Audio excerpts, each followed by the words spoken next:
അപ്പൊ എന്തുകൊണ്ടായിരിക്കും ഗുജറാത്ത് കലാപത്തിന് മാത്രം ഇത്രമാത്രം മാധ്യമ ശ്രദ്ധയിലേക്ക് വന്നത്?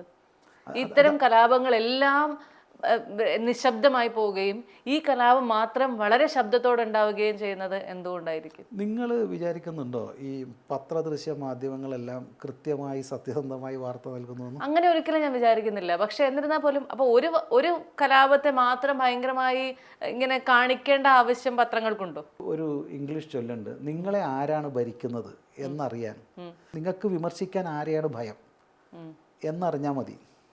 ഇവിടെയും അതാ സംഭവിക്കുന്നത്. ഞങ്ങളെ നിരന്തരം വിമർശിക്കുന്നുണ്ടല്ലോ, പക്ഷേ വിമർശിക്കാൻ ആരെയാ ഭയം? ഇവിടുത്തെ പത്രദൃശ്യ മാധ്യമങ്ങൾക്കും ഇവിടുത്തെ രാഷ്ട്രീയക്കാർക്കും ഇവിടുത്തെ സോ കോൾഡ് പറയുന്ന കൾച്ചറൽ ലീഡേഴ്സിനും എഴുത്തുകാർക്കും സിനിമാക്കാർക്കും ഇന്നലെ പൊട്ടിമുളച്ച സിനിമാക്കാർക്കടക്കം ആരെയാണ് വിമർശിക്കാൻ ഭയം? അവരാണ് നിങ്ങളെ ഭരിക്കുന്നത്. നിരന്തരം വിഷം തുപ്പുന്നില്ല ഞങ്ങൾക്കെതിരെ, എന്തൊക്കെ നുണ പറയുന്നു, എന്തൊക്കെ പറയുന്നു. വിമർശിക്കാൻ ഞങ്ങളല്ല നിങ്ങളെ ഭരിക്കുന്നത്. കേരളത്തിൽ BJP-യോ അല്ലെങ്കിൽ സംഘപരിവാറോ അല്ല ഒന്നും നിയന്ത്രിക്കുന്നത്. ഞങ്ങൾക്കാകെ ഒരു ചെറിയ പത്രവും ഒരു ചാനലേ ഉള്ളൂ. പക്ഷേ നിരന്തരം ഞങ്ങളെ വിമർശിക്കുന്നുണ്ടെങ്കിൽ ഞങ്ങളെ ഭയക്കണ്ട. ഏറ്റവും ചരിത്രത്തിൽ ആഘോഷിക്കപ്പെട്ട ഒരു എഴുത്തുകാരിക്ക് തൻ്റെ മരണശേഷം ഇന്നത് ചെയ്യണമെന്ന് ലീലാമേനോട് പറയുകയും ലീലാമേനോൻ അത് പുറത്ത് പറയുകയും അത് ചരിത്രത്തിലെ വലിയ പ്രശ്നമായി മാറുകയും ചെയ്തില്ലേ? അവർക്ക് അവരുടെ ജീവിതത്തിൽ നേരിട്ട പ്രശ്നങ്ങൾ, എന്നിട്ട് അത് നടന്നില്ല എന്ന് പറയാനല്ലേ നമുക്ക് താല്പര്യം? സമൂഹത്തിൽ നടക്കുന്നത് അത്തരം നമുക്ക് വിശ്വസിക്കാൻ പറ്റാത്ത പലതും നടക്കുന്നുണ്ട്.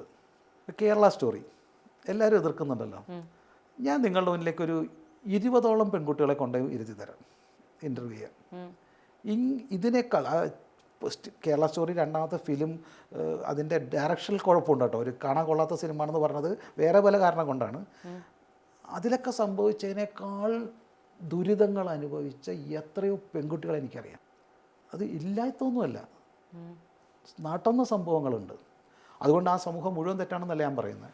പക്ഷേ ഇത്തരം സംഭവങ്ങൾ കേരളത്തിലുണ്ടായിട്ടുണ്ട്. പക്ഷേ നിങ്ങളുടെ മുന്നിലേക്ക് ദൃശ്യമാധ്യമങ്ങൾ ഇതൊന്നും വേണ്ടത്ര രീതിയിൽ സത്യസന്ധമായി ചെയ്യുന്നില്ല എന്നുള്ളതാണ് വളരെ ശക്തമായ എൻ്റെ അഭിപ്രായം, അല്ലെങ്കിൽ എൻ്റെ എതിർപ്പ്.